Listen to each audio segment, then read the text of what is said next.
Hello friends, welcome to government job news. Government job news के इस video में हम लाए हैं आपके लिए एक वेरी गुड न्यूज़। जी हाँ friends, Uttar Pradesh power corporation limited में निकली हैं कार्यकारी सहायक यानी एग्जीक्यूटिव असिस्टेंट की भर्तियां। तो फ्रेंड्स, आज के इस वीडियो में जानेंगे इन भर्तियों के बारे में डिटेल में सभी महत्वपूर्ण चीज़ें। तो बने रहिए हमारे साथ वीडियो के एंड तक। सो फ्रेंड्स, ये ऑनलाइन आवेदन मांगे गए हैं निर्धारित योग्यता रखने वाले भारतीयों से। तो सबसे पहले इसमें बात करेंगे वैकेंसीज की। तो जनरल कैटेगरी के लिए वैकेंसी है 416। ईडब्ल्यूएस के लिए 103 वैकेंसी हैं। ओबीसी के लिए 278 और एससी के लिए वैकेंसी हैं 216। और अनुसूचित जाति यानी एसटी के लिए हैं 20 वैकेंसीज। और इनमें से उपरोक्त पदों में अनुसूचित जनजाति यानी बैकलॉग के 8 पद इसमें शामिल हैं। अब बात करेंगे वेतनमान की। तो वेतनमान, ये पे मैट्रिक्स में लेवल 4 की जॉब है, जिसमें वेतनमान आपका रहता है 27,200 से लेकर 86,100 तक। और अन्य भत्ते जो कि उत्तर प्रदेश पावर कॉर्पोरेशन लिमिटेड के नियमानुसार दे होते हैं। तो सामान्य अर्हताएं: राष्ट्रीयता, सबसे पहले आपको भारत का नागरिक होना चाहिए या फिर तिब्बत शरणार्थी हो या भारतीय मूल का। तो ऐसा व्यक्ति जो भारत में स्थायी निवास के अभिप्राय से पाकिस्तान, श्रीलंका या किसी पूर्वी अफ्रीकी देश, Kenya, Canada, sorry Uganda, United Republic of Tanzania से प्रवर्जन किया गया हो। यानी ये सारी योग्यताएं जो अन्य भर्तियों में होती हैं वही हैं। और आयु की बात करें तो आयु 1/1/2022 को न्यूनतम 21 साल और ज़्यादा से ज़्यादा यानी अधिकतम 40 साल, 21 साल से 40 साल के बीच हैं तो आप इसमें अप्लाई कर सकते हैं। और अब बात करेंगे शैक्षिक योग्यताएं, अनिवार्य योग्यता और चयन प्रक्रिया की। तो अनिवार्य अर्हताएं, इसमें भारत में विधि प्राप्त किसी भी विश्वविद्यालय से आपने स्नातक की डिग्री प्राप्त की हो किसी भी सब्जेक्ट में, यानी आप बीए हो सकते हैं, बीएससी हो सकते हैं, बीकॉम हो सकते हैं, बीबी वगैरह, कोई भी आपके पास अगर बैचलर डिग्री है तो आप इसमें अप्लाई कर सकते हैं।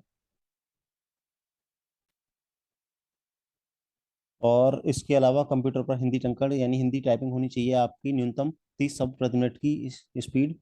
और चयन प्रक्रिया की बात करें तो इसमें लिखित परीक्षा और दक्षता परीक्षा होगी। यानी दक्षता परीक्षा में यही टाइपिंग स्पीड देखी जाएगी। और लिखित परीक्षा, चयन लिखित और टंकण परीक्षा के आधार पर होगा। लिखित परीक्षा सीबीटी यानी कंप्यूटर बेस्ड टेस्ट होगा, और जो कि 2 भागों में होगा। प्रश्न पत्र हिंदी और अंग्रेजी दोनों भाषाओं में होगा। प्रथम भाग में क्या होगा? प्रथम भाग की लिखित परीक्षा में नीलिट के ट्रिपल सी स्तर का कंप्यूटर ज्ञान से संबंधित एक प्रश्न पत्र होगा, जिसमें वस्तुनिष्ठ प्रकार के 50 प्रश्न होंगे व प्रत्येक प्रश्न 1 अंक का होगा, यानी 50 नंबर के 50 क्वेश्चन होंगे। और अर्थात यह परीक्षा 50 अंकों की होगी और प्रत्येक गलत उत्तर के लिए 1/4 की नेगेटिव मार्किंग होगी इसमें। दूसरा, कंप्यूटर ज्ञान के प्रथम भाग की इस परीक्षा में कम से कम 20 अंक प्राप्त करना अनिवार्य होगा। यानी 50 में से आपको 20 अंक लाने हैं कम से कम, तभी आप आगे की परीक्षा में बैठ पाएंगे। और कंप्यूटर ज्ञान के इस प्रथम भाग में प्राप्त किए गए अंक श्रेष्ठता अंक हेतु नहीं जोड़े जाएंगे, ये केवल क्वालिफाइंग मार्क्स होंगे और ये फाइनल मेरिट में नहीं जोड़े जाएंगे।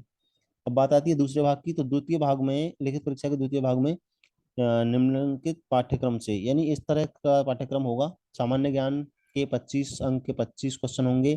तार्किक ज्ञान यानी कि रीजनिंग या लॉजिकल एप्टीट्यूड कह सकते हैं, 45 क्वेश्चन होंगे 45 नंबर के। और सामान्य हिंदी इंटरमीडिएट स्तर की होगी, 55 नंबर की, 55 क्वेश्चन होंगे। और सामान्य अंग्रेजी, ये भी इंटर स्तर की होगी। और इस तरह से कुल 180 अंकों की ये परीक्षा होगी। और अब बात आती है तृतीय भाग की। तो द्वितीय भाग की लिखित परीक्षा में प्राप्त किए गए अंकों की मेरिट के आधार पर अंग्रेजी और हिंदी टंकण परीक्षा हेतु आमंत्रित किए जाने वाले अभ्यर्थियों की संख्या का निर्धारण विद्युत सेवा आयोग द्वारा किया जाएगा। और कम से कम 3 गुना अभ्यर्थी इसके लिए बुलाए जाएंगे टाइपिंग टेस्ट के लिए। अभ्यर्थियों को हिंदी और अंग्रेजी टंकण हेतु कंप्यूटर पर 5 मिनट की परीक्षा में प्रतिभाग लेना होगा, और जिसके आधार पर टंकण गति का निर्धारण किया जाएगा। हिंदी टंकण की परीक्षा कुर्ती देव 010 या 016 फॉन्ट में ली जाएगी। और चयन हेतु आपकी स्पीड कम से कम न्यूनतम 30 शब्द प्रति मिनट की होनी चाहिए।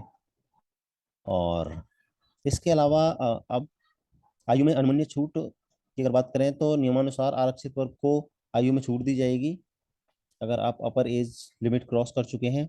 आवेदन शुल्क की बात करें, आवेदन शुल्क लिया जाएगा जनरल वालों से, ईडब्ल्यूएस से और ओबीसी से 1180।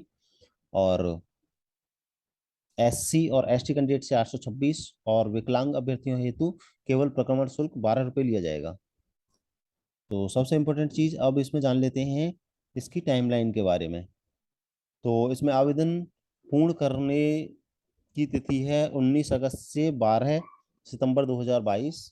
और आवेदन ऑनलाइन आवेदन शुल्क जमा करने की तिथि है 19 अगस्त से 12/9/2022। और SBI चालान द्वारा आवेदन शुल्क जमा करने की तिथि है 19 अगस्त से 14 नवंबर 2022। और परीक्षा की संभावित तिथि है अक्टूबर 2022 के द्वितीय सप्ताह में आपकी परीक्षा इसके लिए हो सकती है। सो फ्रेंड्स, ये थी अपडेट आज की इस वीडियो में। अगर आपका कोई भी डाउट हो तो आप हमें कमेंट करके पूछ सकते हैं। So friends, thanks for watching. Please subscribe government job news for regular job updates.